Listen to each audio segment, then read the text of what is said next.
The following podcast is taken from a live broadcast on Inspire FM.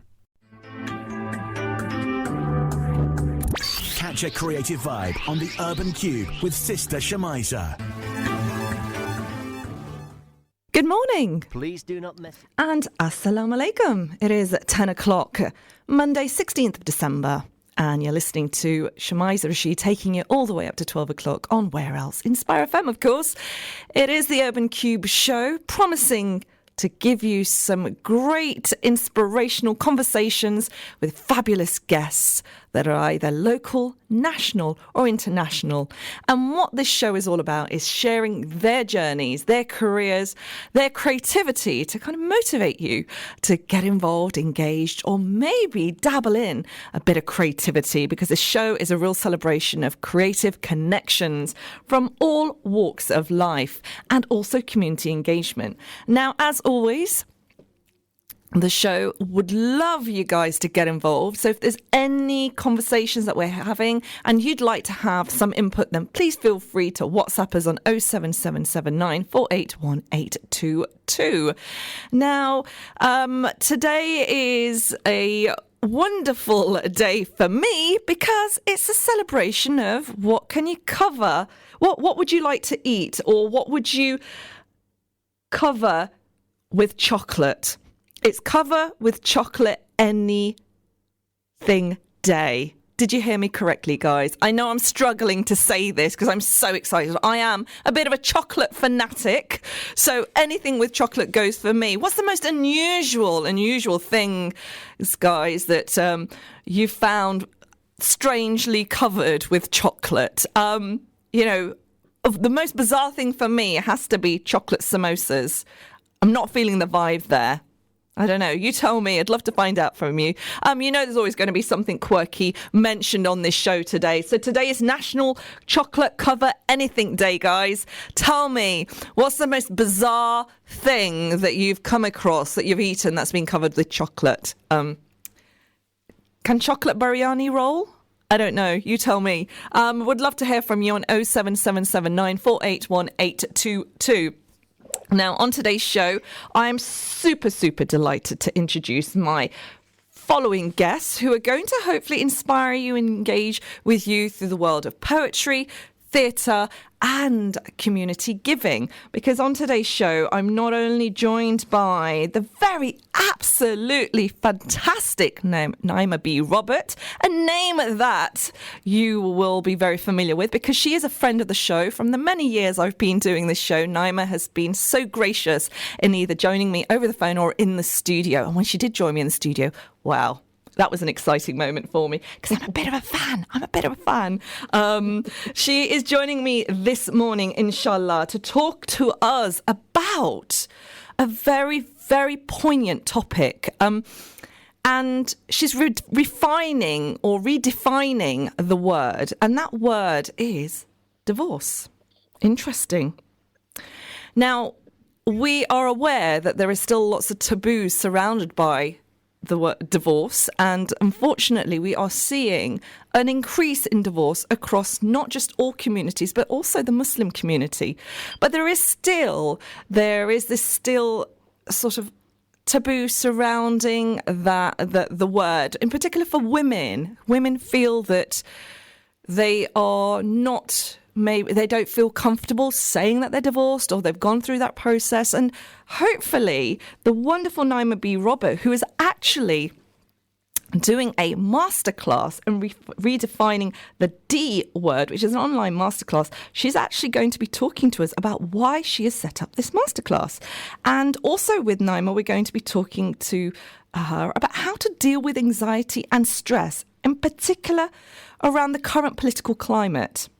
Because I have seen on social media, I have spoken to people, and particularly not just the Muslim community, but across different communities, and I've seen across social media, there has been some heartache in response to the present political power There's been joy for many, and there's also been heartache for many. But there's also been quite a high level of anxiety amongst the Muslim community from what I'm observing across social media. So I'm also going to be speaking to Naima about, how can we actually deal with anxiety and stress when in the present climate. And I'm sure that the tips that she may possibly give will help us in other parts of our lives as well. And the reason why I'm speaking to Naima about this, because she is a public speaker. She is also a coach. She's done some fantastic workshops, not just across London, nationally, but internationally as well. And she did a really interesting one around parenting, which I missed because I should have been there. So we're going to be speaking to her about that. And for those of you who have just joined the show, mashallah, Naima B Robert is a multi-award winning author with a long list of amazing story books that she's written, not just for adults, but also for children and teenagers. And I'm going to have to ask her if she's still the editor of Sisters Magazine, a magazine that was very, very popular amongst sisters across the world. And she's also the author of many poetry books. And one of the poetry books that I have the absolute pleasure of getting her to read from is no other than 4 months and 10 days, which is poetry and prose from the Idda. I bet you're curious to hear more. So am I. Assalamu alaikum, Naima. Wa alaikum salam wa rahmatullahi wa barakatuh. Forgive me, I was chuckling during all of your comments and your introduction. Thank you very much, Amaya, for your kind introduction. Too good to me. You are always welcome, sister, and thank you for doing what you do and really encapsulating your substance out there to the wonderful sisters who really embrace your words. And I'm sure there's lots of brothers that embrace the wonderful words of your writing and these wonderful events that you're doing, because you're really out there, girl. You're out there doing your thing. Now that you're in the UK, now you're a mother as well, mashallah, a wife, mother, and very active writer, author, coach as well, and speaker. But less of me, more of you. But before we continue, I want to ask you, Sister Naima, it's National Chocolate Cover Anything Day. What's the nicest thing you've had and the worst concoction you've seen covered in chocolate? Wow. As I heard you were talking about what today is National Cover Anything with Chocolate Day, I was struggling to think of anything, really out there or really different or interesting. I think fruit covered with chocolate is always a good idea. That just always works. So any fruit covered with chocolate is always a good idea. But beyond fruit, aside from, if you go about cakes and biscuits and cookies, I think it's too much. I think it's too much to cover them with chocolate. Sometimes I have had a ginger biscuit covered with chocolate. Ooh, that's intriguing. Yeah, it was good. It sounds good. It really does. Guys, if you've got anything to share with us, you know what to do. It's 07779481822. Now, my darling Naima, thank you so very much for joining us this morning, mashallah. And you're going to be talking to us about this online masterclass, Redefining the D word. Tell us more. Well, if anybody follows me on Instagram or Facebook, then they may have bumped into one of the videos that I do. Typically, I'm sitting in my car. Typically, I have been sent a message or I've had a conversation with a sister, and it just inspired me to just come on live and just drop some truth bombs. And this has been a current, within our community for a long time. And you mentioned it in your introduction, this stigma about divorce. And the thing is that I see sisters. I think we may have lost Naima's sister. Can you hear me? We may have to reconnect. Guys, if you've just tuned in, you're listening to myself, Shamaiz Rashid. It's 10:09, and we are live on Inspire FM. And this morning, I'm speaking to Naima B Robert about the stigma linked with divorce. And she's talking to me about an online masterclass which she will be hosting, which is about redefining the D word, the divorce word. So Naima is talking to me this morning about that. Now, if you've got any question, guys, then do contact us on 07779481822 to find out more about this online masterclass that she's doing, and also any questions that you might have around divorce or anxiety. Sister Naima, are we back on? I am. I'm back with you. I don't know what happened there. So what I was saying was that I've seen many, many sisters who have been through a divorce and have really suffered from a loss of self-esteem and self-worth, and it's a real blow to their confidence. And it's almost as if this label of being a divorcee is like a life sentence. You know, you're like a pariah. You know, people don't really have sympathy for you. Maybe there's an element of judgment there from people or from the community. And I really, really feel like we have made divorce into something that Islamically it's not meant to be. And I certainly want to share my message of hope and positivity and just taking life and living it to the full in whatever test you go through. And I really want to kind of unpick some of the stories we tell ourselves about what it means to be divorced. And I want to redefine that word, because for me, divorce is like a milestone, like any other. Not everybody will get divorced, but many people will. That's a reality. Not everyone will lose their husband, but many people will. Not everyone will stay unmarried for the rest of their life, but some people will. Some people will not have a child. Some people will have a child with a disability. Some people will have a lot of children in a short space of time. How do we navigate all these challenges in our lives and maintain our sense of self and our sense of kind of confidence in who we are and what we were put here to do? That's what I'm going to be talking about on Friday, inshallah. So tell us, when will this be delivered and how can people access this masterclass? Sure, it's going to be online, so anyone anywhere in the world can join. It's my first masterclass that is specifically for divorcees, because I've noticed that there's just certain, there's certain trials that divorcees particularly go through, and certain struggles that they have, with their confidence and all that kind of thing. So it will be on Friday, 20th of December at 9 p.m. GMT, and anyone can register for free just by going to bit.ly, that's L-Y, fantastic, / the D word, capital D, capital W. I know it's a bit confusing. It's a bit complicated, but if you go to any of my social media channels, Naima B Robert on all channels, you'll be able to catch the link there as well to sign up. And I'm excited. I can't wait. I'm going to be dropping some truth bombs. I want anybody that you know, make sure that you send them the link and invite them to come, because it's time that we redefined the word and redefined that journey. I think it's a wonderful service that you're providing, and it's a very much needed one, because unfortunately I am seeing there does seem to be an increase in the number of divorces happening amongst the Muslim community. And do you have an idea of why that is happening? Is that something you'll be discussing? Not really. To be honest, I'll answer your question about why I think it's happening, but I just want to make a point, is that in a way the circumstances for me don't matter. Okay. Because once you have been through that situation, you now have a particular reality to navigate. Okay. So how you got there, not really my concern. It's not really something that I'm going to go into, because people do spend a lot of time in regret about the past, and asking themselves, if I had done this, what if this had happened? Maybe it was because of this, maybe it was because of that. And one of the things that I tell all my clients is the past is the past. You cannot do anything with the past except learn from it.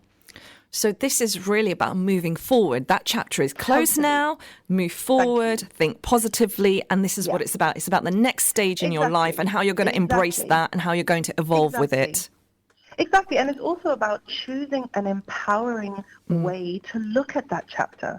Because if you insist on seeing that chapter of your life either with regret, okay, or with sadness, or like anger or rage, or just shame, guilt, all of those negative emotions, I want people to know that you have a choice. You don't have to see it that way. A divorce doesn't have to be ugly. I'm quite open. I just my IDDA finished very recently. My second husband and I separated, and it was my decision to not continue in the relationship. I'm going to be very honest about that. And a lot of sisters feel like they're afraid of being judged, because in our community it is expected that the woman is the one who's going to keep the marriage together. And so if there is a divorce, the reason the stigma is on the woman is because culturally she is expected to keep that marriage alive. She is expected to do the work to make sure that the marriage continues. So if it doesn't continue and he gives her a divorce, for sure it's her fault. Do you see what I'm saying? So this is, culturally, in many of our communities, this is the understanding. I completely reject that. I think it's an outdated cultural way of looking at things. I think it's very sexist. I think it's unfair, because a marriage takes two people to work. And if only one person is working in the marriage, then that means that relationship is out of balance. And you typically find that one person is gaining from the relationship and another person is losing. And if we set up marriage for our generation and the next generation as an arrangement in which the woman will constantly be giving and giving and giving and making excuses and covering and sacrificing, and the man just kind of has to be himself, and that's fine, then we are setting up a very toxic relationship model for our young children to grow up in, because they will model us. And either they will model us, or they will see us in these, out of balance, unequal, not very fulfilling relationships, and say, I don't want that for myself. I'm not doing this. A lot of young girls nowadays don't want to get married. It's because they've seen marriages in which, it seems to be one-sided. It's like it's for one person's benefit. Everything is for one person, usually the man. And, this, again, it differs from household to household. It can differ from community to community, but by and large, I see that the weight of any divorce is on the woman, whereas a man can get divorced and get married literally the next week. He will still get a recommendation. He will still have people vouching for him, and there will be still women ready to marry him, even though he just had a divorce. So it's like the divorce is no stain on his character, because, obviously if the marriage didn't work out, it's the woman's fault. You know what I'm saying? And it's a stigma that you're trying to remove, inshallah, on this masterclass that you're doing. It's an online masterclass which is about redefining the D word. Tell us one more time, Naima, when is this going to be held and how can people join? It's online and it's free, and it's for all divorcees, sisters, and it will be, you can register to join, and you have to register to join and get the details at bit.ly, /the D word, capital D, capital W. So any social media channels, Naima B Robert on everything, you will find the link there, so you can sign up there and join us. I think it will be very refreshing and a new way of looking at this new chapter, as you called it, Shamiza, a new empowering, Iman-centric way of looking at your new chapter. And it's interesting you use the word Iman-centric. I like that, this new chapter. MashaAllah. Now, Naima, you mentioned IDDA, and I'm going to ask you about this poetry and prose book that you've written, 4 months and 10 days, poetry and prose from the IDDA. Why did you write this book? Bring these poems and prose together in a collection. Well, if anybody was following me on social media about 4 years ago, then they'll know that my husband of 15 years passed away, Allah yarhamu. And I started writing poetry because he went into hospital for 2 weeks. So I started using poetry to kind of vent, I guess, on social media. It was Facebook at the time. And it just flowed out of me. For some reason, writing on a piece of paper didn't do it. But when I sat at my keyboard and I kind of started, pouring out what I was feeling, the amazing thing was that the aha moment and the healing and the light would appear as I was writing. So when you read the poems in the book, you will see that almost every single one of them starts in a dark place, because that's where I was when I started writing the poem, in this dark place, needing to find answers, needing to find solace. And subhanAllah, by the end of the poem, usually I had found it. So I had put them on social media. People had been so supportive and so amazing. And then when it was all over, I think maybe 6 months later, after the Iddah was over, I decided to compile them into a collection, because I know how little, and this Iddah was the Iddah of mourning, and I know how little information there is for widows out there. You would be shocked if you go onto YouTube and you like search for Iddah widow. I think there are like 4 or 5 videos that come up. Wow. And most of them are like snippets of a Q&A session that a sheikh was doing on TV. But there was just no resources. You could find some articles to find like the rulings of Iddah, but aside from that, there was nothing out there. And so I said, let me put these together. Inshallah, they can be a source of solace for sisters out there who are going through this. And also the book is really a call for everyone to value the people in their lives while they have them. MashaAllah. Now, Sister Naima, I don't want to rush you too much because we are heading off to a break, but I would love you to kind of recite a piece from the poetry book, 4 months and 10 days, Poetry and Prose from the Iddah by Naima B Robert. Okay, this one is called Catch Me, and there's actually a video of this poem on YouTube. So, sweet stoicism stifles the screams, silences the sighs, sinks the soul to numbness. My heart is too hard to hurt, my hands too full to face the sky, my eyes too focused to tear up with wild, willful tears. Forgive me, Lord.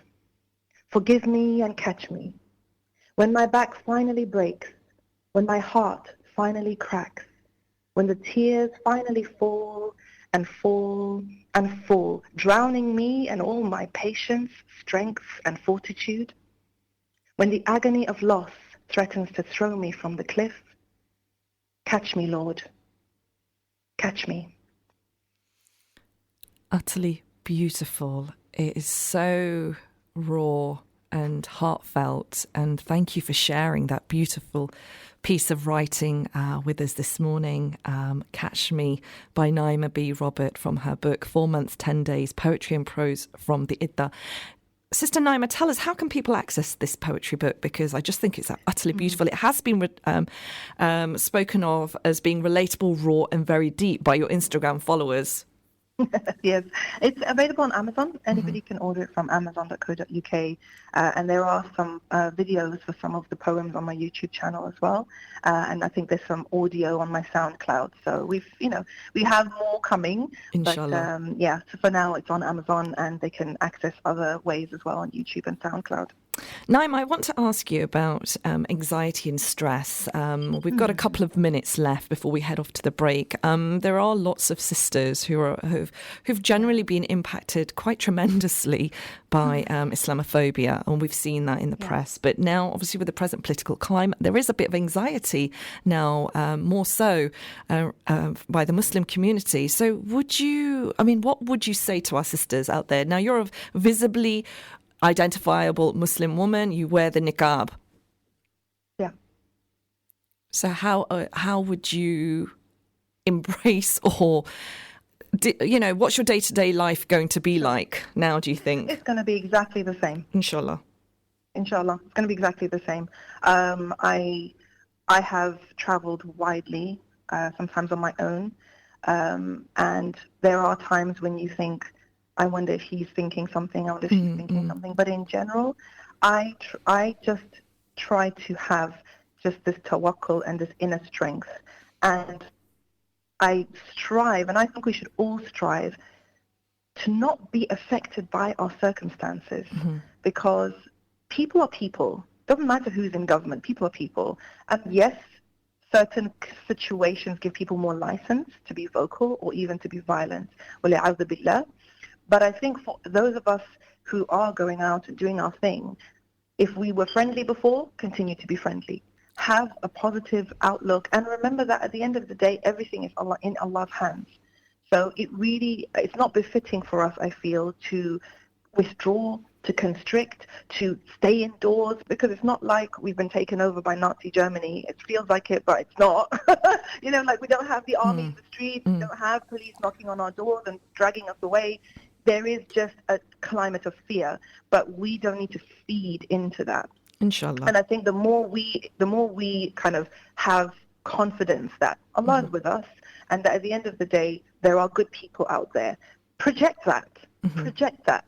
Don't go out there thinking, looking for signs of danger, looking for signs of someone you should fear, because that then attracts that kind of attention. I don't know whether that makes sense to anyone. It does. But I find that, people respond to you with the aura that you kind of give off. If you are a confident person, you have that warm personality, people are drawn to you. And Shamiza, I know we have to go for a break, but I just want to say, and again, this is my subjective experience, but I have met too many people who have been drawn to me, and we sit on the train, on the plane, and talk for hours. Sister, we're heading off to a break now, but thank you so much for your words of wisdom. That was Naima B Roberts. Always a pleasure.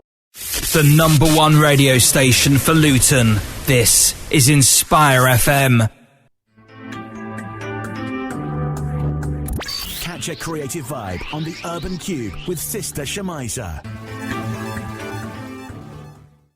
I've had an absolutely wonderful conversation this morning with the very fabulous Naima B Robert, mashallah, who is talking about her redefining the D word, which is a masterclass for divorcees. In particular, a masterclass for women to look at the next chapter in their lives and kind of move away from the stigma and anxiety associated with divorce. So this is a masterclass that's actually happening this Friday. And if you do follow Naima B Robert on her social media, then please do check that out. It does seem to be quite inspiring, and I do feel that it will make a massive big difference to many, many sisters' lives, and just really empowering them to kind of move forward in the next chapter of their life and not feel sort of burdened with, the shadow that might be cast over them just because of what they assume people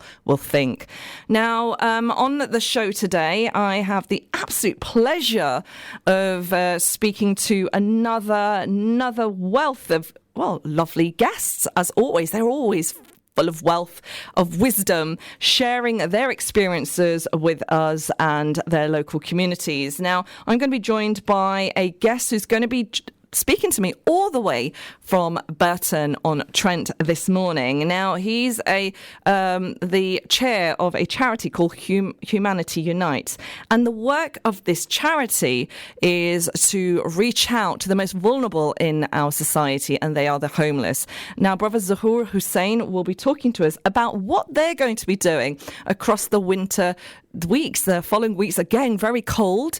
It is the Christmas break coming up, and this is where we're finding as a community that the homeless are the most vulnerable. So Brother Zahoor is joining us this morning to talk to us about the exciting work that he has been doing, what Humanitarian aims to do in the future, and what are they doing on the 25th of December. I hear that they're actually doing a dinner for the homeless community in Burton on Trent.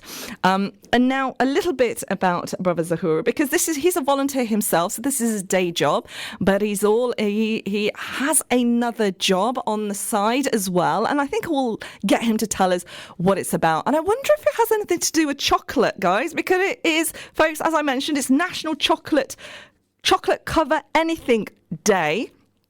National Chocolate Covered Anything Day. So that basically means cover anything that you want with chocolate, I suppose. We'll find out from him if any of that makes sense. Good morning, Brother Zahoor. Assalamu alaikum. Good morning. Wa alaikum assalam.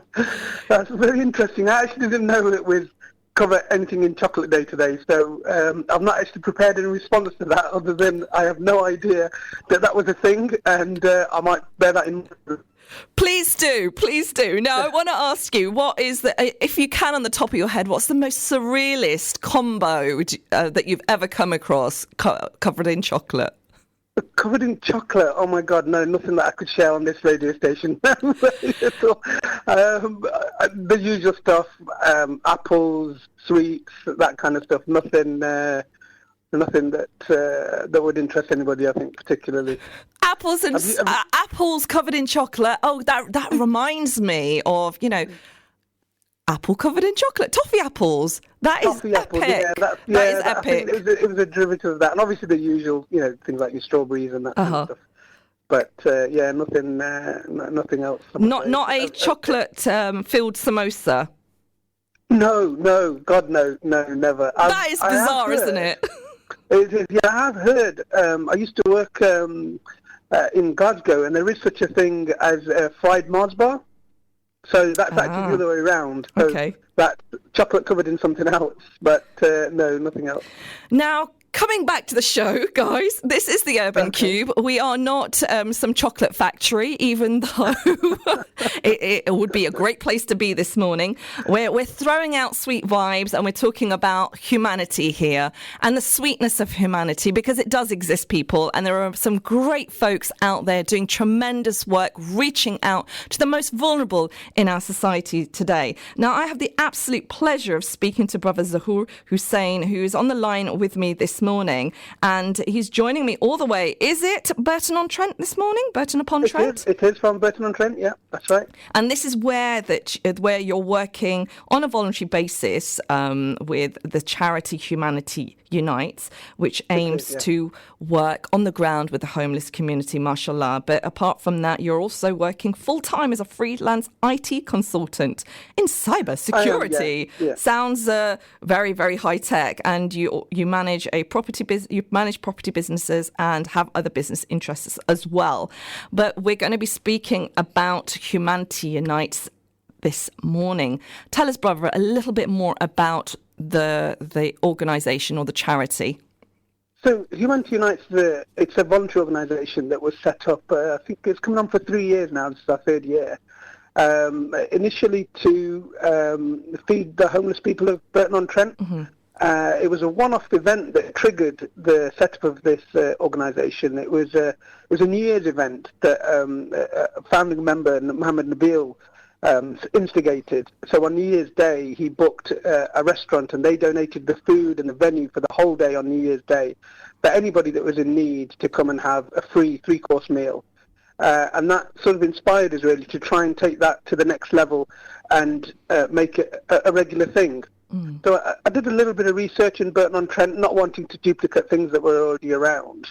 And what I found was that there were services for the homeless and vulnerable people around in Burton on a Monday to Friday.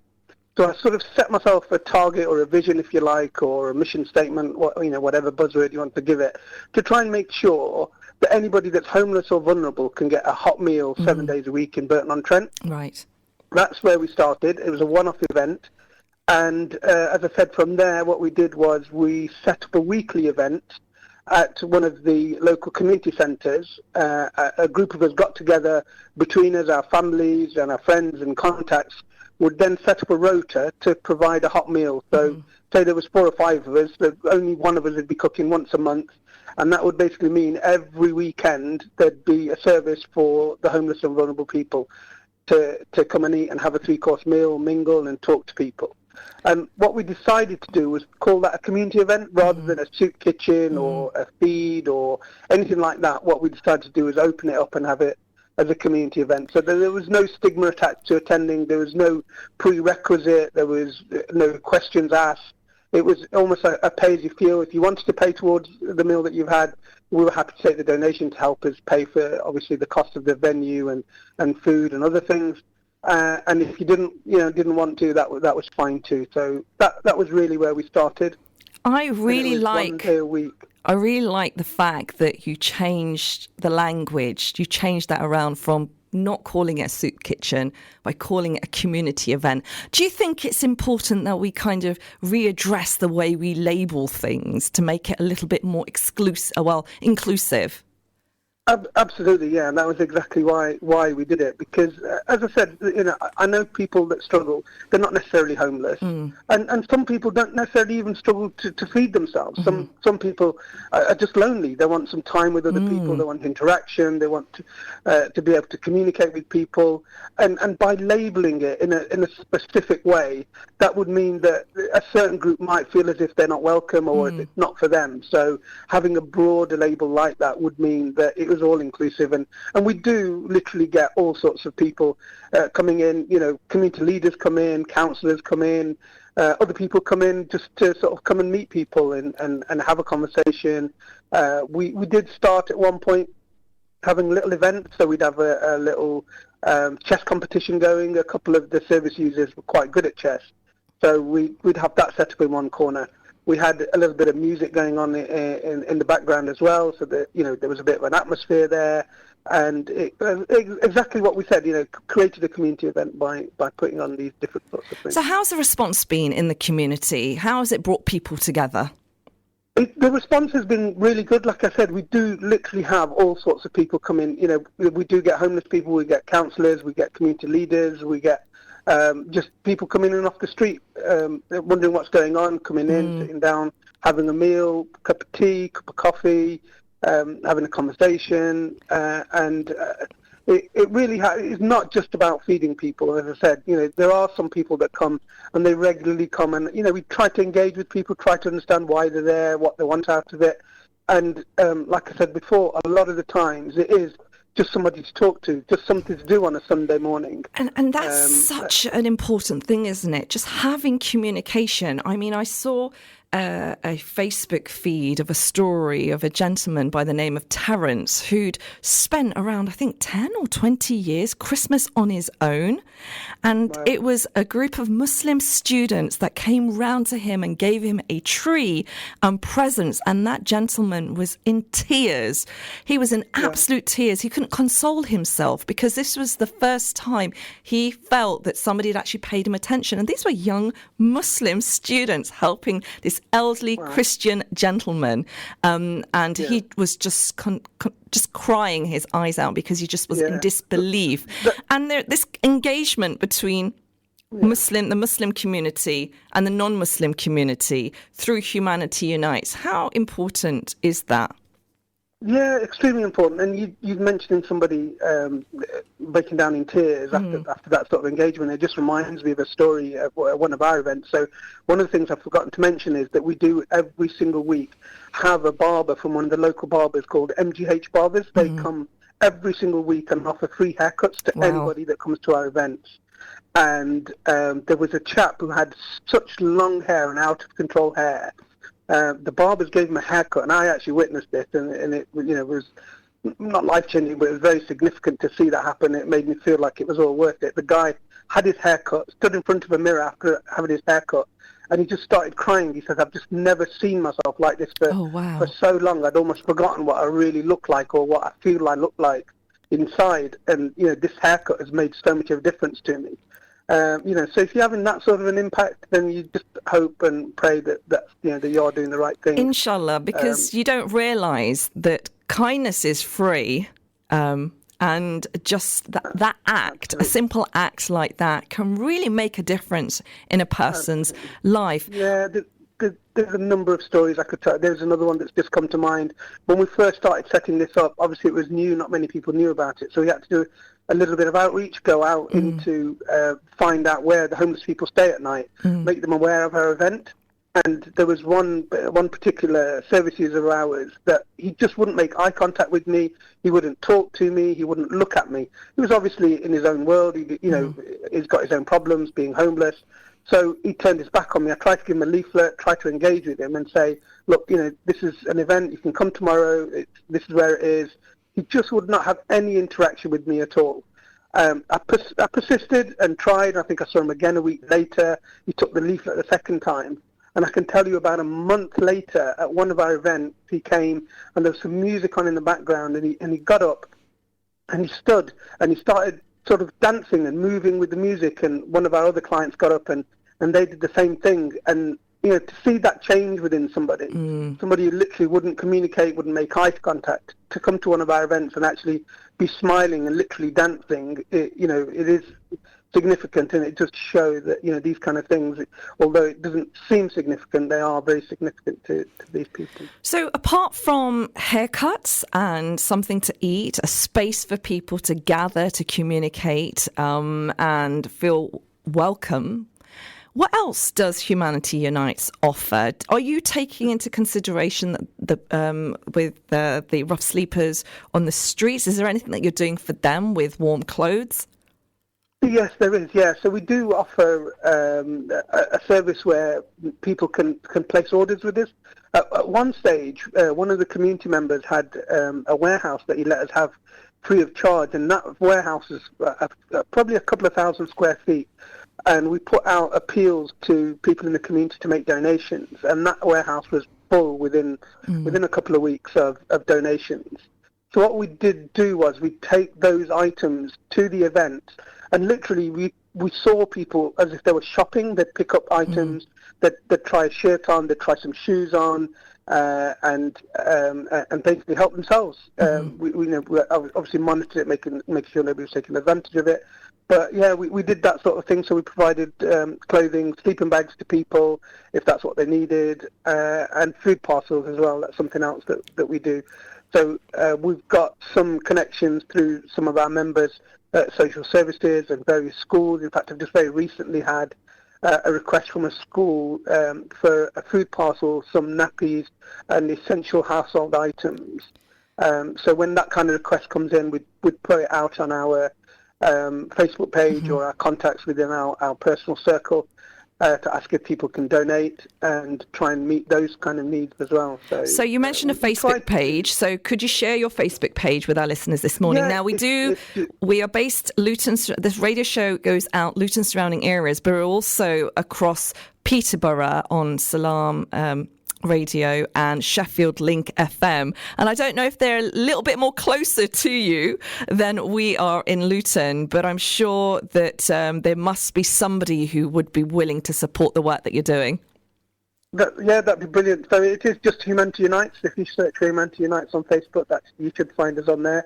There's actually another webpage that I want to share with you, and it's called burtons-homeless.co.uk. Now, what that does is that we've done that in collaboration with the local council, and that lists all of the services for homeless and vulnerable people, not just ourselves. There's obviously a number of other organisations, YMCA, there's one called Burton Hope locally, there's a Burton Soup Kitchen, one of the churches does regular events, and in fact they've got their Christmas meal on Thursday this week. So that is a collaboration between all of the organisations, listing all of the services that are available and how you can contact them, and obviously offer your help for any of them. Now, with the present climate, there seems to be a little bit of anxiety and nervousness that service cuts are going to really, really impact the most vulnerable in our society. How is that making you feel, Zahoor, as somebody who is chairing Humanity Unites and who is actually in the heart of the Burton community, helping the homeless? Well, it makes me feel as if we just need to step up, and that is a conversation that we've had quite recently, obviously with recent events that have happened in terms of elections, etc. We've made a concerted effort that we need to really step up, increase our engagement, obviously by talking to people like yourselves, and maybe look at alternative ways of fundraising. As I said to you, we are all volunteers and do this out of our own time, but we just need to offer more of our time to these people, because I think it's going to be more and more needed as time goes on. When you talk of time, what is it about the time that needs to be offered? Is it communication? Is it engagement? Is it just getting out there and showing that you care? What is it, Zahoor, that we need to do more of? So what it is if you get in touch with an organisation like ourselves or any of the other ones that I've mentioned on that webpage that I mentioned, what you'll find is that people are very good at certain things. So we've got somebody who's very good at looking after our Facebook page. You've got myself, who I can bring people together and get donations in and get contributions from businesses and other people. We've got somebody else that is very good at actually hands-on doing the cooking for us. So if you get in touch with any one of those organisations, I'm sure they'll find a niche that will suit your skill set at the same time. So Right. a lot of the times what we find is that it really is a win-win by getting involved in our organisation. And there's one of the ladies, Sharon Wright, she does desserts for us, and May Arthur, and they absolutely love doing the cooking. Oh, And lovely. not as much as we love eating them, but Of course, they absolutely- chocolate-flavoured ones. Yeah, there we go. We've got chocolate in there somewhere. So we'll always try and find people's niche, find what they're going to be comfortable doing, and it really will be rewarding because it's something they enjoy doing, and then obviously the benefits of the people that are using their help is there to be seen. It does sound absolutely wonderful, and it's so heartwarming to hear the work that has been done by yourself and the wonderful volunteers. Now, what was really nice is I've shared the Humanity Unites video clip on my actual social media, and I just loved the fact that you had such a diverse group of volunteers, all ages, all different cultures, and just all backgrounds coming together. And that is what community is all about, right, Zahoor? Absolutely, and that is one of the things we're very, very proud of. The people that engage with it, they really are from all sorts of backgrounds. I mean, our event happens every Sunday in a mosque now. It happened previously in a community centre. It's just wonderful to see.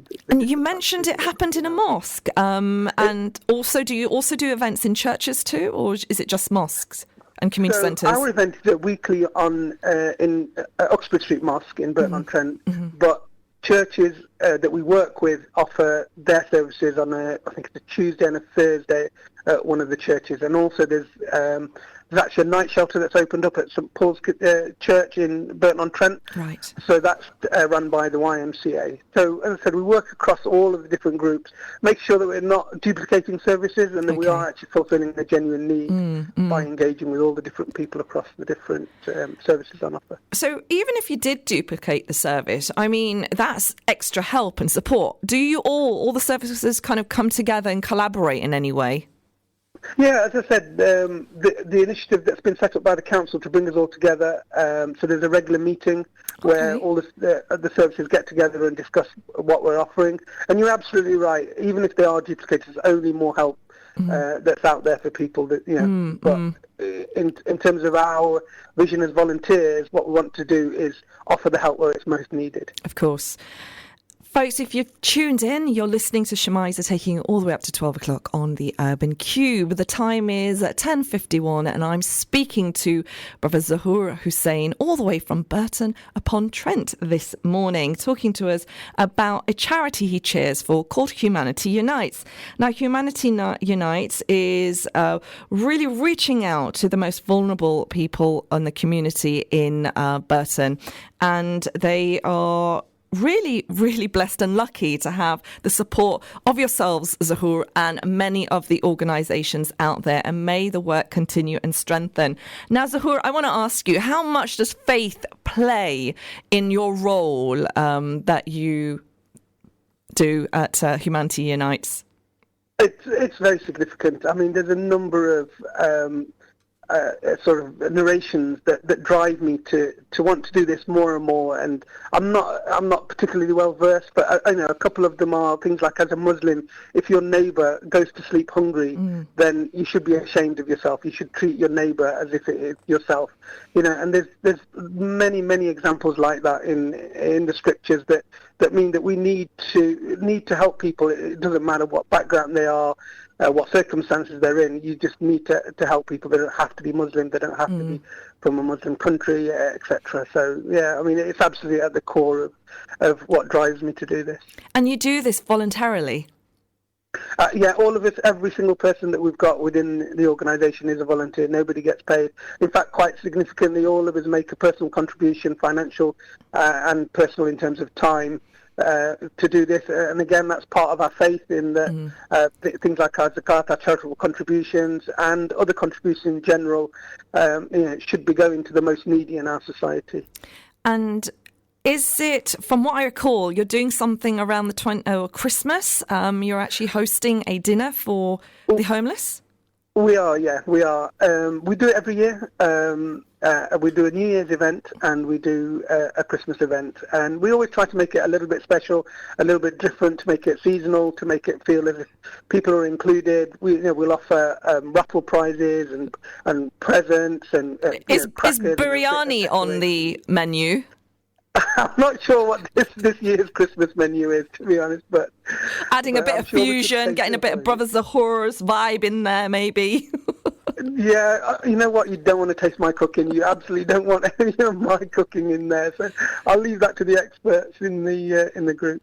But it's absolutely fantastic that you're making that space available for at Christmas for the homeless community, because that is a very, very lonely time for the elderly and rough sleepers and the homeless community too, where families are the disconnect there. So giving them that opportunity, that space to be invited and feel the warmth is really applaudable. Yeah, absolutely, and I think you just touched on something there. And at the early part of the conversation, you mentioned where we want to go. That is one of the things that we want to possibly look at expanding into now that we've been going a couple of years. We're quite well established and we know how to operate. We've got regular volunteers come in. We want to try and look at reaching out to maybe some of the elderly people in the community, and I think you mentioned somebody who'd been on their own for a significant amount of time. So that, our sort of vision for the next year or so or longer is to try and reach out to maybe the elderly part of the community. And the other one that we haven't really managed to get into is the youth. That's another thing that we want to try and expand into. But one thing at a time. And obviously, as I said, being volunteers, it's quite difficult. So if there is people that can come and help us in whatever way they can, then please do reach out to us. And it's the Facebook page is Humanity Unites, folks. So do check them out. It's been an absolute pleasure, Brother Zahoor, joining us this morning. Thank you so very much for the work that you do, and wishing you a very prosperous year, and may the work strengthen in connecting with communities. Thanks very much. Thank you. You're very, very welcome. That was Zahoor Hussain, who's the chair of Humanity Unites, a wonderful organisation based in Burton, reaching out to the most needy across Burton area. Folks, we're heading off to a break, and inshallah after the break I'm giving away tickets to the Takeover is Back. It's a comedy tour by Human Appeal, so check this after the break. You're listening to an Inspire FM podcast, making available our popular programmes from our daily broadcast on Inspire FM. Catch a creative vibe on the Urban Kube with Sister Shamiza. Good morning and assalamu alaikum. It is 11 o'clock, Monday 16th of December, and you're listening to me, Shamiza Rashid, taking you all the way up to 12 o'clock on the Urban Kube Show. This morning, folks, we have had tremendous conversations with some real trailblazers across our community nationally. And I've had the absolute pleasure of speaking to the very awesome Naima B Robert earlier on the show, and she read from her beautiful collection of poetry and prose book, which was called 4 Months and 10 Days, Poetry and Prose from the Idda. She also spoke to me this morning about her very interesting and very empowering masterclass and refining the D word. That's what the masterclass is all about. And this masterclass is basically to kind of empower and create mindset change amongst sisters who may be divorced. Now, this is, I feel, a very, very important area of discussion, and also a very important area of coaching, possibly because the stigma around divorce is very prevalent, as much as we wish not to believe so, but it is. And Naima B Robert, mashallah, has created a online masterclass called Redefining the D word, which is happening on Friday, and you will need to register on that to kind of then get the free masterclass. So Naima joined us this morning, and she also spoke about how to deal with anxiety if you're feeling that in the present climate, because there is certain nerves amongst sisters and brothers and families who feel that they may be facing more intense Islamophobia. So Naima shared her own experience as a niqabi, a very visible, identifiable Muslim woman. She wears a full abaya and niqab, and she was just saying, if you You just got to keep doing what you're doing. You've just got to keep getting out there. We will be catching up with Naima B Robert with her wisdom and her creativity on an hour special, inshallah, because there's never enough time with Sister Naima B Roberts. I do hope you enjoyed that interview, and that will be repeated 8 p.m. this evening, and you can catch it on Facebook and also the podcast that rolls out too. Also joined me on the show was Brother Zahoor Hussain from Humanity Unites, and Humanity Unites is a charity in Burton which basically works on the ground with the homeless community, and it was wonderful listening to him as a Muslim man and reaching out to the most vulnerable people in our communities, and that is the rough sleepers, the elderly and also the homeless. So it was an absolute pleasure listening to him and how that charity is actually really creating change amongst their community. I'm also now joined by another fantastic guest who's really creating change in his life and lives of others around him too. He's a humanitarian, an activist, and also an educator. He was a former teacher, and now he's also somebody who's working very, very tirelessly and very selflessly with the charity Human Appeal. And he's going to be talking to us not just about the Takeover is Back, which is the comedy tour. It's in aid of the Winter Appeal, which is happening on Luton, 24th of December, folks. This is an exciting, light-hearted comedic event with Ali Official, Atif Nawaz, Jeremy McCallan, Suk Ojla, Taz Ilyas and Nabil Abdul Rashid coming to Luton, people, on the 24th of December, not to be missed. And we're making it easier for you guys to do so. And the way we're doing that, because we're giving away free tickets. Yes, people, free tickets to attend this event. What you need to tell me, guys, is name one of the comedy lineup on this exceptional panel of comedians, and these are comedians that are actually really making their mark nationally on the international the national comedy circuit as well. So it's an absolute pleasure to have them coming to Luton, isn't it? That's what it's all about. Now, I think you want to hear less of me and more of our dear brother, who is Inam Malik. Now, Inam Malik is actually also joining me on the show to talk about the Trojan Horse play, which you may have heard me mention. I spoke to Madia Ansari about this, and she was part of the community outreach team. Now, Trojan Horse play has actually won the Best Islamophobia Awareness Month partner. It's won an award, and the play has been written by Helen Monks and Matt Woodhead, and it's been produced by Lung Theatre. And guys, the play is actually coming to Luton as well. So that's another exciting play coming to Luton, but very poignant. And I'm going to let Brother Inam talk to us a little bit more about that play, because he's on the line right now in Birmingham. Assalamu alaikum, Inam. Wa alaikum salam wa rahmatullahi wa barakatuh, Sister Shemaida. How are you? I'm very well. How are you, brother, this morning? I'm very well. I'm good, thank you. Good. How's Birmingham keeping you? Birmingham is keeping me on my toes. Lots happening in Birmingham. In Birmingham Sharif, rather. Birmingham Sharif. Birmingham Sharif, yeah.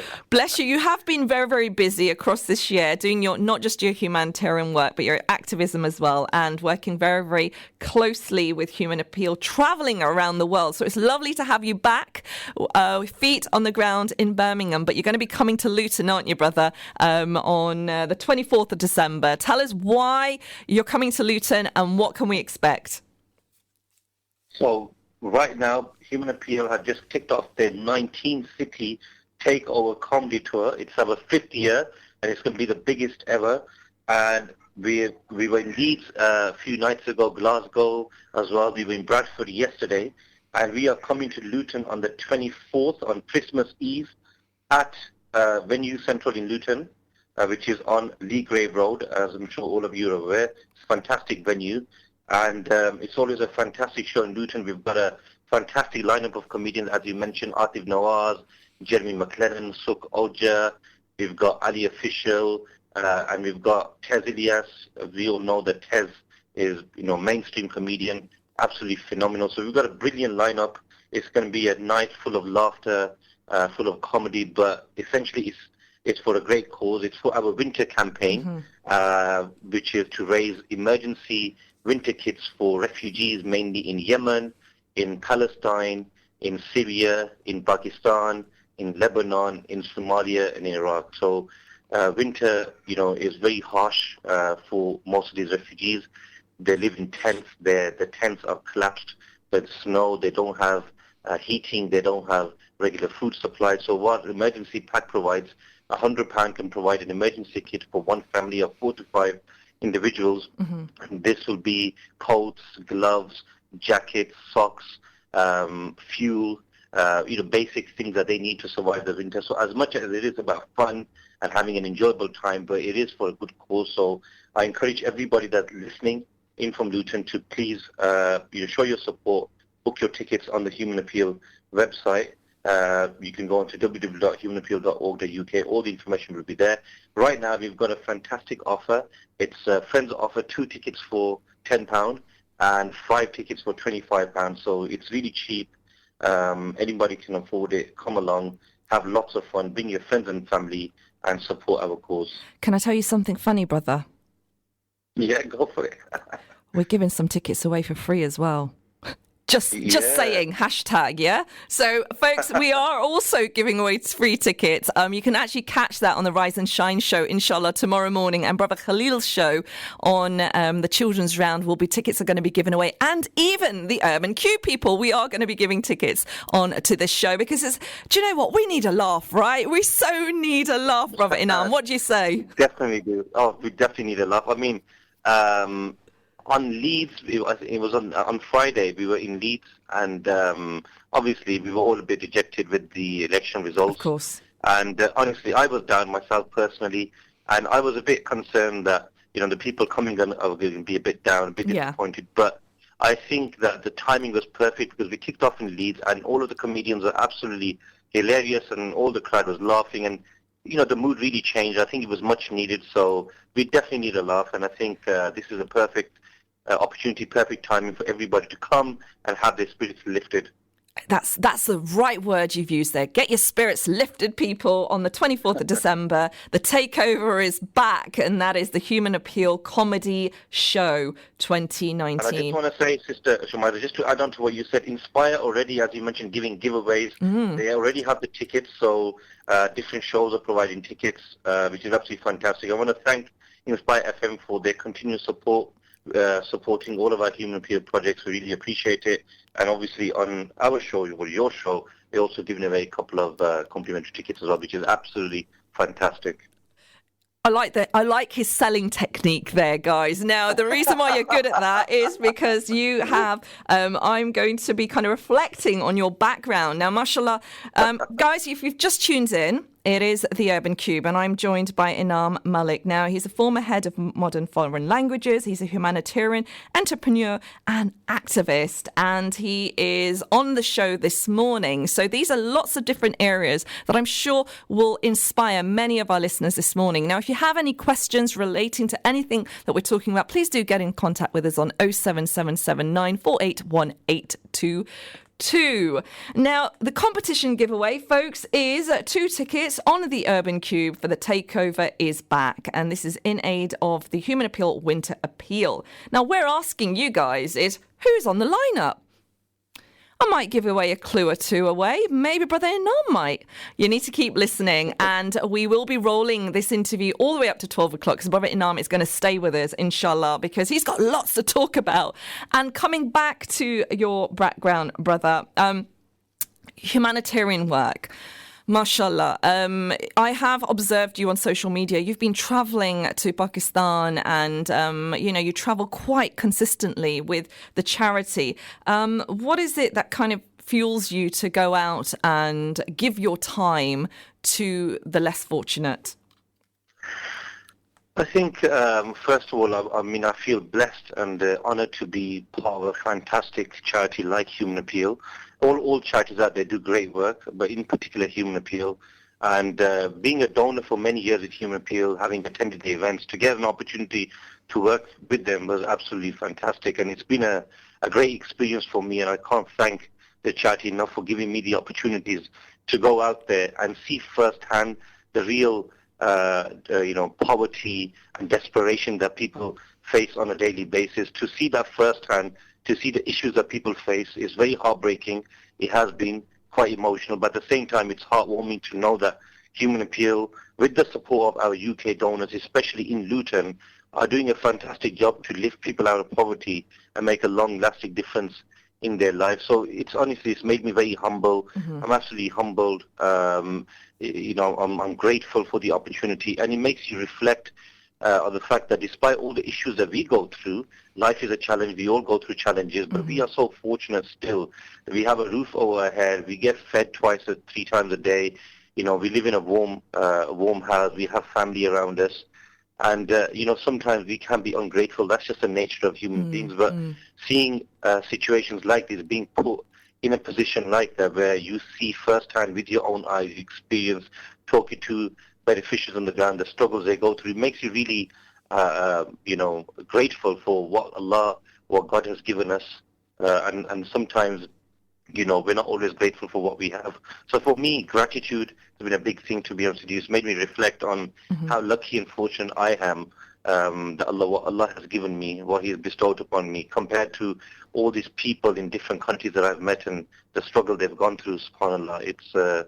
It's very unfortunate to see what these people are going through. But we have to remain positive, and with everybody's continuous support, Human Appeal can continue to make a change. And linking it back to our comedy tour, we're looking to raise £1 million this year across 19 cities to provide thousands of families with emergency winter kits.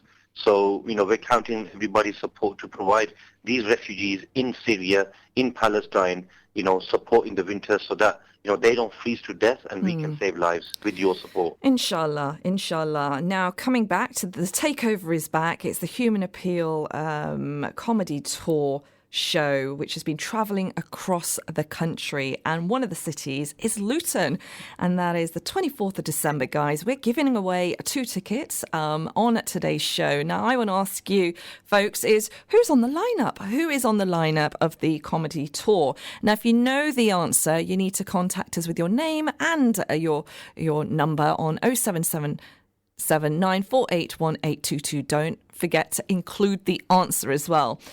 Now, I want to ask you, Inam, you've talked about positivity, you've talked about the need to kind of lift our spirits. Now, on the panel of comedians, do you have a favourite one? Is there somebody that really made you laugh out loud?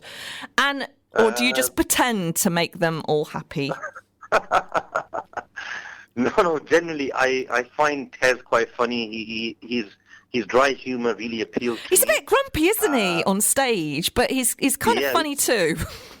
No, he's funny. No, seriously, I love Tez. The fact that he's been on Monday Night Apollo, he appeals to not just Muslim or Asian audiences, but to non-Muslim white audiences as well. For a Pakistani comedian to kind of break through that market, you have to be very good. Yeah. So he's built up a lot of credibility. Obviously, the 10 o'clock show was fantastic. I'm not sure if you saw that. And then Atif and Ali Official did the Muslimic was in 10 comedy series, yes. Yeah, that was absolutely fantastic. So all the comedians we have are fantastic. I find Suk Olje to be really funny. It was her first time. Oh, wow. So to see a female Asian comedian just cracking jokes about, Asian culture, how aunties perceive life to be in Britain, our moms and the expectations they have on their daughters and stuff. I thought it was hilarious. It was really funny. Jeremy McLennan is quality as well. He's a closet Pakistani, isn't he, Jeremy? He's a closet Pakistani. He's a closet Pakistani. He was actually in Pakistan a couple of months ago. So he loves Pakistan. Pakistanis love him. And they're all funny in their own way, to be honest with you. But Nabil Abdul Rashid is also funny as well. Yeah, and he's been on mainstream television too. So you've got a fantastic lineup. So, and you've kind of given away some names there, folks. If you didn't pick up any of those names, you're not listening, are you?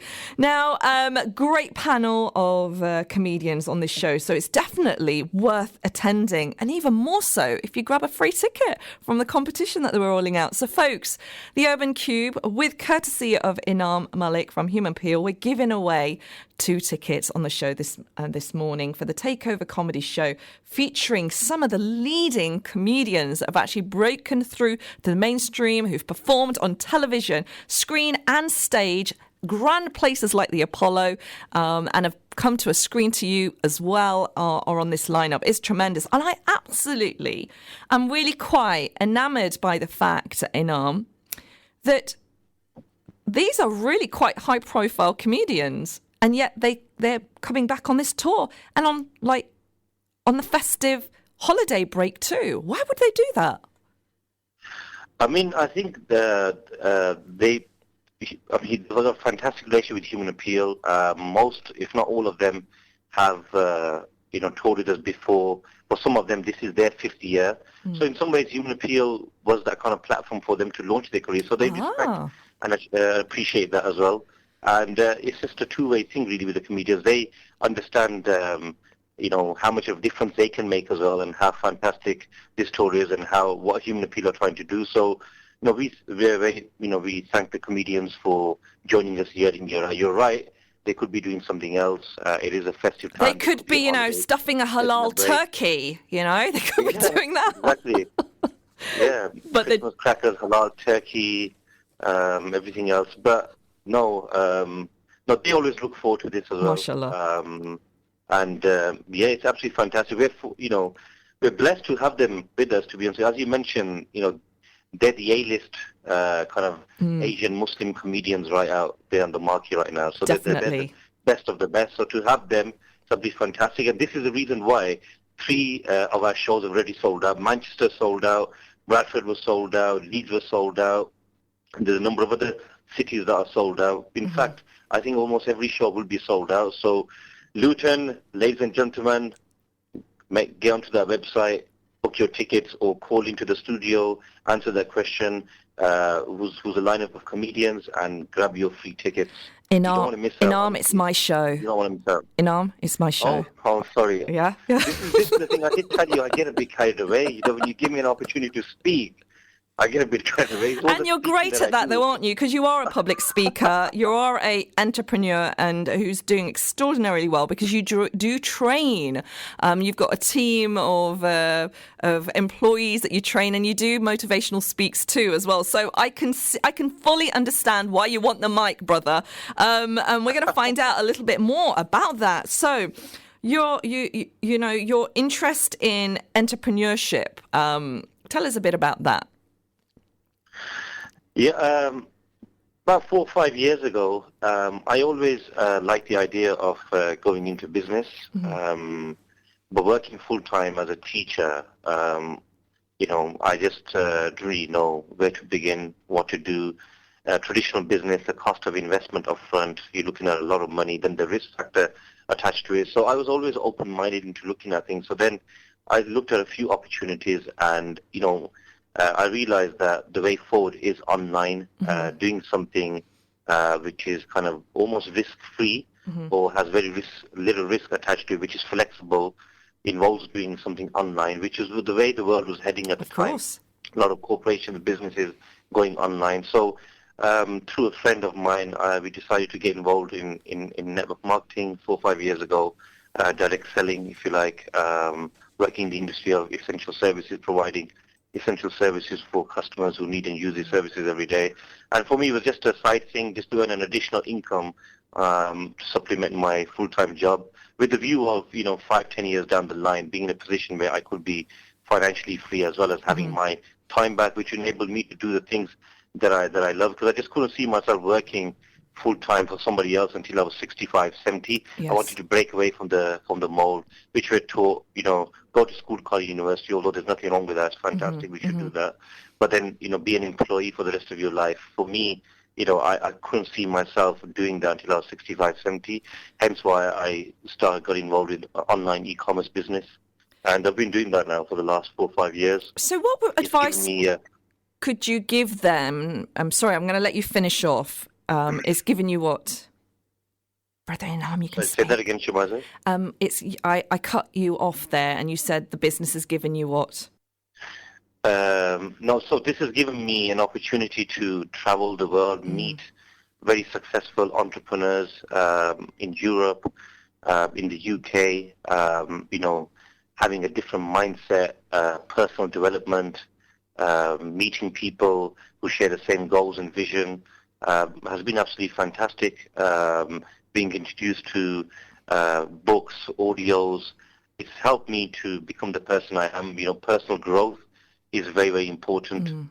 You've got to invest in yourself.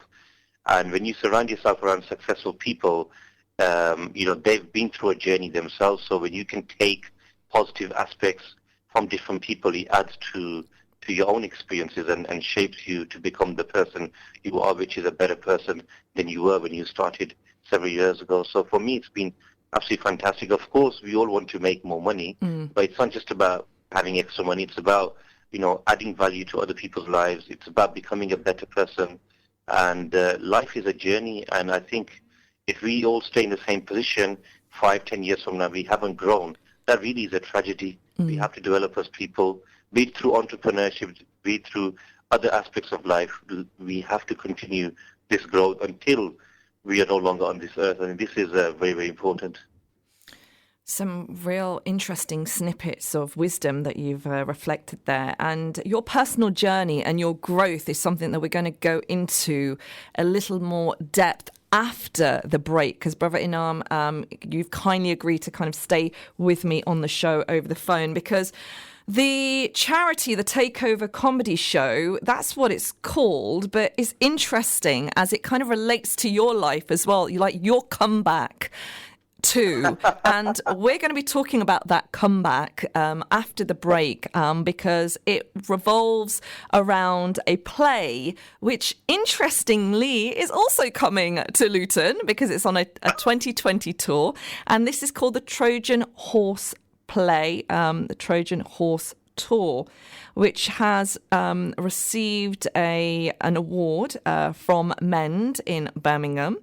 It's a commendable award, basically around the fact that the play itself has been significant in Islamophobia awareness, and the Trojan play has put the spotlight on a scandal, really, which revolved around a school that supposedly was being Islamified, and students were being radicalized, and saw the loss of people's jobs and a whole community being turned upside down. We're going to find out a bit more about that play from Inam straight after the break, guys. We're still rolling over the competition, which is the Humanitarian, the Takeover is back comedy tour.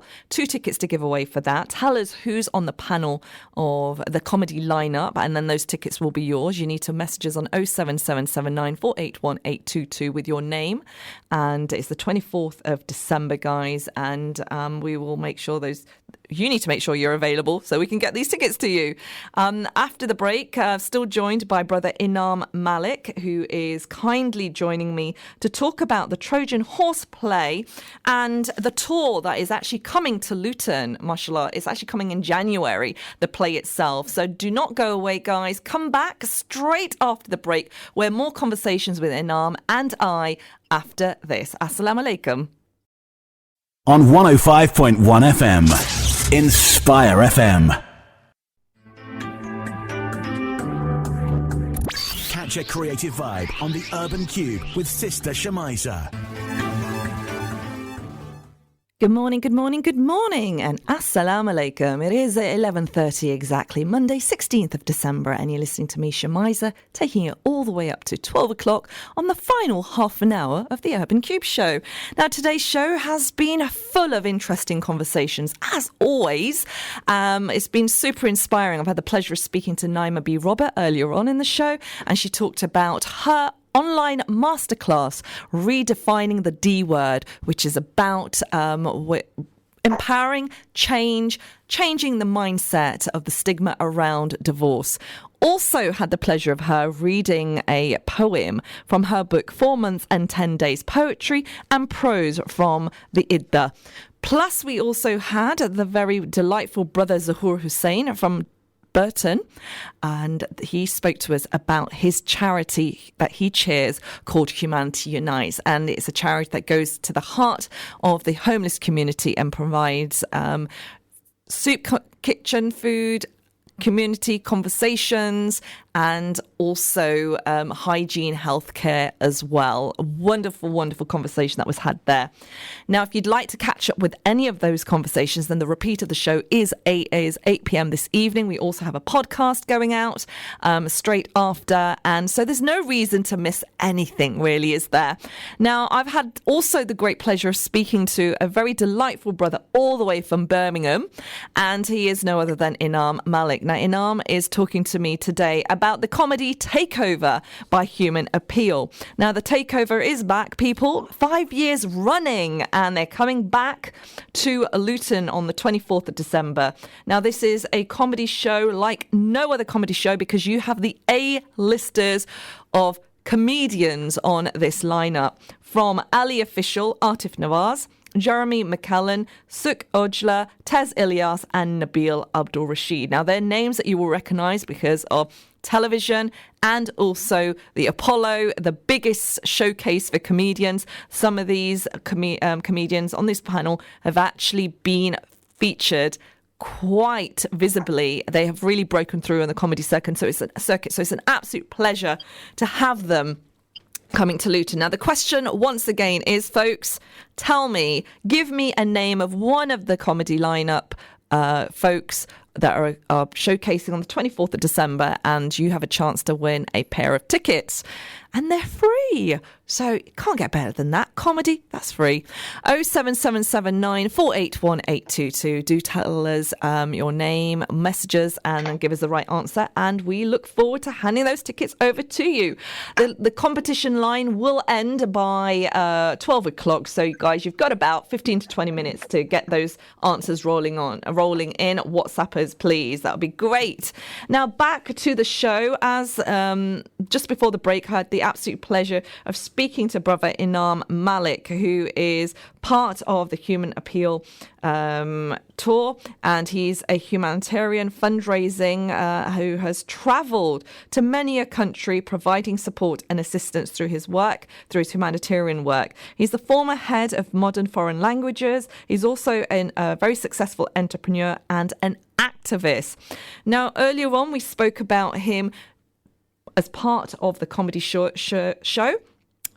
and he also mentioned his role as an entrepreneur in online e-commerce, which was very inspiring. But now we're going to be talking about another takeover. He is coming back to share with us a play called Trojan Horse. Now, you would have heard of this play because I've spoken to Madia Ansari a couple of weeks ago. She was a community engagement officer. You may have also heard Imrana Mahmood, who is a creative producer who was actually from a local Luton lady who's also one of our broadcasters on the show, on the book club show, who was also on the panel at Battersea Arts Centre for the play Trojan Horse play. And I'm now going to be sharing some delightful news. The fact that the actual play itself, which has been written by Helen Monks and Matt Woodhead and produced by Lung Theatre, has received the Best Islamophobia Awareness Month Partner and Award in Birmingham. And this is wonderful news because they have been recognised as actually making people aware of Islamophobia through this play. But it's not just about raising Islamophobia. This play is about the lives of innocent teachers, children, community that were embroiled in a scandal. A whole school was embroiled in a scandal, and which I'm going to be speaking to Inam about, because Inam has quite a strong connection with the actual play, as he happens to be one of the teachers that was part of this scandal. So this is quite a poignant conversation I'm going to be having with Inam. Inam, assalamu alaikum, and thank you for patiently waiting on the line, because you are on the phone this morning. Thank you for joining us on Inspire FM. Walaikum salam wa rahmatullahi wa barakatuh. Thank you, Shemaiza, for having me on the show. It's a pleasure to be here. Good morning and assalamu alaikum to all the listeners. Hope you're all well, inshallah. And our listeners today, mashallah, are not just Luton surrounding areas. They're also Peterborough, Salam Radio, and also Sheffield Link FM. So salams to all the wonderful listeners on those stations. Before we go on to the Trojan Horse play, I want to ask, is any of the tours that you're doing with Human Appeal, the comedy comeback show, going to Peterborough or Sheffield? Sheffield on this Wednesday. So we're not in Peterborough this year. We are in Sheffield this Wednesday, and as mentioned already, Luton on the 24th, Venue Central. Fantastic. Now, what I want to say is, I know these tickets are for those folks that are actually in Luton, but if you're listening in from Sheffield and Peterborough and you want the tickets, I'm sure we can get your name on the list if you've won the competition. Kya khyaal hai? And the reason why I've made you speak in Urdu, Brother Inam, is because that was your specialism as a teacher at because you were a former head of modern foreign languages, and Urdu was your thing. जी बिल्कुल, मैं सबका head of modern foreign language रहा हूँ पागवी school में, और उर्दू पढ़ाता था, साथ अंग्रेजी और मज़हबी तालीमात भी. Mashallah, mashallah. And subtitle that now? Speaking Urdu and English. well, you gave us a bit of a taster there, but you are going to be telling us a joke in Urdu very, very shortly. So I hope our listeners are ready for that. But we're being quite jolly, mashallah. And we are being quite entertaining this morning. But on a serious note, this is a comeback for you as well, isn't it, Brother Inam? Yes, you could kind of say that it is a comeback from... a very dark and period of my life, probably the most difficult period of my life, feeling almost helpless, feeling kind of scared, alone, almost terrified, but kind of digging deep and digging, fighting through everything. And, 3-4 years later, here I am talking to you. Talking to me about what I want to find out is, if we step back 4 years ago, what is it that we are discussing here, brother? I've talked about the Trojan Horse play, and I've mentioned comeback from that. How's your link with this play? So, myself, I was a head of modern foreign languages at Parkview School, which was at the center of Trojan Horse. So Trojan Horse was a scandal that took place in 2014, whereby it was a local story that hit the national press, and it was, accusing hardline Muslim teachers and governors of plotting extremism in Birmingham schools. So essentially, that was the story that was being spun in the media everywhere, locally and nationally. It was headline national news. It was a big story, to be honest with you. So I was at Parkview School, which was at the center of all of this. As I mentioned, a head of modern foreign languages, very successful teacher, an outstanding teacher, graded outstanding by Ofsted, producing outstanding results, had aspirations and ambitions of being a head teacher.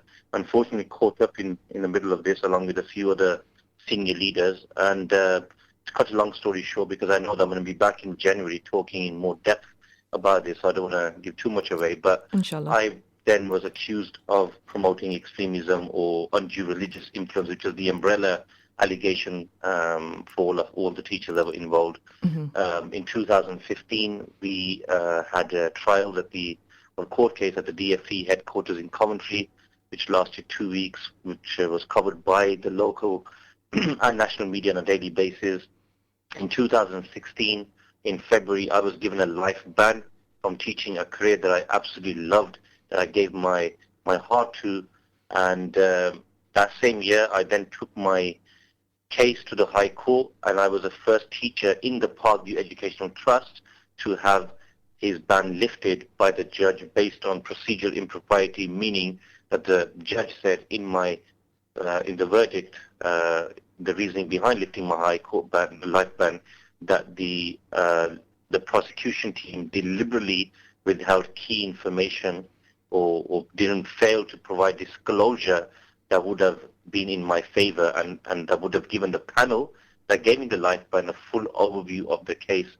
Therefore, he felt that I should have been banned, and he lifted my High Court ban. This was in 2016, October. So your name is clear? Yeah, so my name is clear in terms of, technically I can go back into teaching, but obviously, everything that I went through, being exposed in the media, being accused of things I didn't do, the mental stress, the emotional stress, the financial loss, none of that has been recuperated. I haven't had any compensation. I haven't received any apologies. So although I've moved on with my life, but I haven't had closure, the closure that I need, to be honest with you. So, and this is why, the Trojan Horse play is so powerful, so important and so needed, especially in today's climate, to talk about issues like the Trojan Horse, to talk about real cases of Islamophobia, and to have that conversation, that dialogue with people across the country, to get people to think about issues like this. And we will continue this. As you mentioned, the play is coming to Luton. We've got a second tour coming up, which I'm really, really excited about. And it's absolutely fantastic that something like this has taken place to, provide a different narrative, to give us a voice to the people, to allow us to express our views, for people to listen to the other side. Because at that time, it was just one-sided, wasn't it? If you remember, of course, it was just one-sided, and this is all what people were being fed. So it's a kind of refreshing to know that the other side is being shared now, and people are beginning to realize that this was all a farce. This was a scandal that took place. This is the biggest DFE scandal in the history of education that destroyed livelihoods of people, destroyed a school, destroyed a community, and generations of kids that were succeeding through Parkview School and the education that Parkview School was providing. Ever since Trojan Horse took place, the results have gone downhill. So many other generations of kids will be failing now, and it's going to take a long, long time. Probably the school will never, ever get back to the position that it was, to be honest with you. And being a former teacher, being from that community, that's very painful and, very upsetting to know that all the hard work that we did was ruined due to a scandal that took place. Now, the Trojan Horse tour, the play itself, has been touring across the country. The tour had ended, but it's been a revival of continuing it after 2020. And that, I believe, is because of the public interest and demand to see this. Now, what's absolutely fascinating is you are going to be, the tour itself will be coming to Luton at the Hat Factory, 29th of January. So tickets will be going on sale for this performance, which hopefully will see you as part of the panel. So that the general public can actually ask you those questions in reference to the actual play itself. Tell me, Inam, how has the experience been like for you watching the play? Is it a true reflection of what actually happened? Because I understand the dialogue it's verbatim theatre, so that it was 200. It was from 200 testimonies from witnesses, and it was created and written by not Muslim writers, but white, young theatre producer writers by the name of Helen Monks and Matt Woodhead. How did you get involved, and is it a true reflection? Okay, so the play itself is adapted from over 200 hours worth of interviews over 2 years. Wow. And essentially, Trojan Horse tells a human story behind the headlines of the 2014 government inquiry. And, honestly, it will leave the mind racing and the heart pounding, as was written by one 5-star review. And the play itself last year was shown for the first time at the Fringe Festival. Yeah, and it won awards. And it won an award. I was actually there at the Fringe. And that was the first time that I saw the play. And the first time that I saw the play was very emotional for me. I broke down, to be honest with you, because I didn't know what to expect. Obviously, we were involved in for the 2 years in the interviews, talking to Matt and Helen, and I didn't really know what to expect in the play, how it would come across. But, aside from being emotional, and it was upsetting to see because it was, obviously, there's an actor that plays myself, an amalgamation of myself, and another brother, Razwan Faraz, who you know. So seeing my lines, as you mentioned, is verbatim, scenes in my classroom, you just brought it all back. You kind of move forward, and then suddenly you go back in time, and you put yourself back in that position, and it is quite traumatic. It was traumatic seeing the play. It made me very emotional, but at the same time, it gave us the opportunity to kind of have some peace as well at the same time watching the play, and then the post-show panel talking about the play. Although it was difficult, but at the same time, it gave us an opportunity to talk about things and let things off our chest, which was very helpful, I feel. How did this play come about? Matt and Helen, I don't know who they are, but for me, they're real heroes. The commitment, the care, and the courage that these two amazing individuals have shown over the last 2-3 years to put all their careers on the line, because this could have gone either way, to be honest with you. It was a risk because you had all the cards stacked against you, really. Yeah. Think about it. Absolutely. Such a political play, you see, covering such a highly political subject, So the fact that they took it on, it shows how much courage that they have and how much they care, and, But why, considering, Inam, that you'd been through such a horrendous time, why would you then trust Helen and Matt to kind of take the lead of your story? What made you want to trust them? That's a really good question. To be honest with you, at the time, I was banned for life from teaching. I had, my life ban had been lifted, and at the time, so people knew that, hang on, his life ban has been lifted. He can now go back into teaching. So, like, all of this that he's been through, this surely it must be nonsense. Like, what happened? So people were beginning at the time to start asking questions, and the momentum or the shift was slowly beginning to change in our favor, if you like. Having been battered for 2 years and having the kitchen sink thrown at us, if you like, through the media, for 2 years, through the DFE, Ofsted, and it was just one-sided, to now, I create, my story of my life ban being lifted caused shockwaves, to be honest with you. It really made people question, wow, okay, what happened here? So when these guys found out, they actually contacted a brother called Tahir Alam, who was the chair of governors at Parkview Educational Trust, and they met him in the first instance. When they heard the story from him, they realized then that they had to show this through a play. So Tahir put them in touch with me. Initially, I had a phone call conversation. I was like, who are these guys? I don't know who they are. Can I trust them? But I said, look, you know what? I'm willing to give them a go. I invited them to my home. We spoke. And they actually, I remember they sat here in my home for about 6 or 7 hours. And it was just through that 6 or 7 hours talking to them, asking them lots of questions. I just felt, my intuition told me that these are people that I could kind of have some faith in and just trust. And I just went with my gut, to be honest, because I had nothing to lose. And I was looking for an opportunity to share my voice, go out there, speak up. And if these guys were willing to do that for me, then for me, it just made sense to support them with everything that they needed. Obviously, the trust then began to grow as my journey, my relationship with them began to strengthen through the countless meetings that we had, through the countless phone call conversations we had.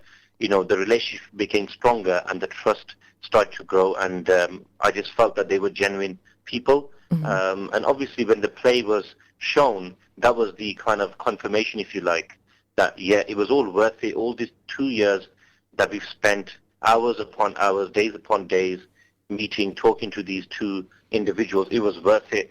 And the fact that the play won the Amnesty International Freedom of Expression Award and Fringe First Award in 2018 was just an icing on the cake and deserved, these guys deserved that because of the hard work that they put in. And that accolade does make people take notice. You know, there are awards that sometimes, okay, you've won an award, right?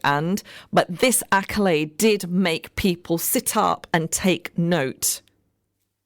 Yep, it did, because initially, when they approached several prominent theatres in Birmingham and other places, they didn't want to know. They thought that it was too political and it was too much of a risk. But because of the award, it changed the whole narrative. Some of the theatres were there, the CEOs of the theatres were there, and they were very impressed with the reviews and having seen the play with their own eyes. And they then, were interested in taking the play. And fast forward a year, I think they did 50 showings up and down the country, including 2 week run at the Battersea Arts Centre. It came to Birmingham at the MAC, which is a prominent theatre, place in Birmingham. We did 4 shows there. They were all sold out. In fact, they were sold out 4 to 6 weeks in advance. And the MAC in Birmingham has never ever sold out a show. Wow. And they've never shown a play more than once. So this had 4 showings. In fact, so who was? Sorry, go ahead. It was on for 2 weeks. It would have been sold out for 2 weeks. And there were so many people that messaged me, messaged others, that were so disappointed that they didn't get to see the play because it was sold out. So, God willing, inshallah, it will come back to the MAC, hopefully at some point next year. Yet to be confirmed, though. But let's see, I'm confident that it'll come back to Birmingham for those people that didn't see the play. Now, Luton listeners do get a chance to see the play, because the play is actually coming to the Hat Factory on the 29th of January, and Inam is going to be actually joining me live in the studio just before the showcase of the theatre production, inshallah. But what's very, very significant is the fact that you're actually on the 7th of January, you're taking it to the Houses of Parliament. How do you feel about that? Yeah. It's surreal, Shumaida, to be honest with you. I mean, I don't know. I'm excited. I'm I still can't believe that it's happening. If you said to me 4 years ago, when I was embroiled in all of that, at the center of all of this, there's going to be a play about Trojan Horse. It's going to highlight, you're going to be an actor performing your role. It's going to be an award-winning play. It's going to be at the Fringe, and then a year later, there's going to be 50 showings across the country. It's going to come to Birmingham. The play will be performed at Parkview School or Navy Centre in the school vicinity. It's going to go to Parliament on January the 7th. It's going to win so many awards. I would have said, are you feeling okay? Like, go get yourself checked out. I would never have believed that. But it just goes to show that, when you're facing tests and trials and you feel that, you feel almost helpless and you feel everything's against you and there's no hope. But it's about knowing that, they planned and Allah plans, but Allah is the best of planners. And look what's happened now. The awareness, this play, so many other things that are coming out. It's absolutely fantastic. Okay, we may not have had closure, we've not had an apology, our careers were ruined, but this is this gives us some sort of hope and gives us an opportunity, a platform, a vehicle to go out there and share our story. And 4 years ago, this wasn't the case. So I'm really excited and honestly just so happy about this. I can't wait to go to Parliament. Because there was a petition, wasn't there, to change the wording of Islamophobia or turn it around. And how successful was that petition that was going to be shared, taken to Parliament? It's still ongoing. The petition is. It's still ongoing. It's been shared. But, it's difficult to get something like that we can all support petitions like this, but when you're up against the establishment, it's very difficult to create that massive momentum, if you like. But the fact that this play is going to Parliament, this is a punch in the nose for some of those MPs that were behind this. And I hope that Michael Gove, the real Trojan Horse, is there on January 7th, but somehow I think I think he's dealing with Stormzy at the moment on Twitter. There's a battle of wits on Twitter at the moment, which is quite funny. I've been observing that. And you know what? Stormzy needs to go into comedy. Totally. Brother, we are heading to the end of the show. And inshallah, we're going to roll the competition onto the Rise and Shine show, guys, for these tickets for the tour. It's been an absolute pleasure, Brother Inam, for you to join us this morning. Thank you so much for sharing your story. You are going to be live in the studio with us after the Parliament showcase. I'm so excited about that. Thank you so much, brother, for joining us. Can I just say quickly, Shumaiza, the recent award, I just want to mention... We're end of the show, my brother. The show's ended. We're at the end of it. Assalamu alaikum. Thank you for listening to our podcast. We stream our daily broadcast on inspirefm.org. You'll find all our daily updates on our social media at Inspire FM Luton.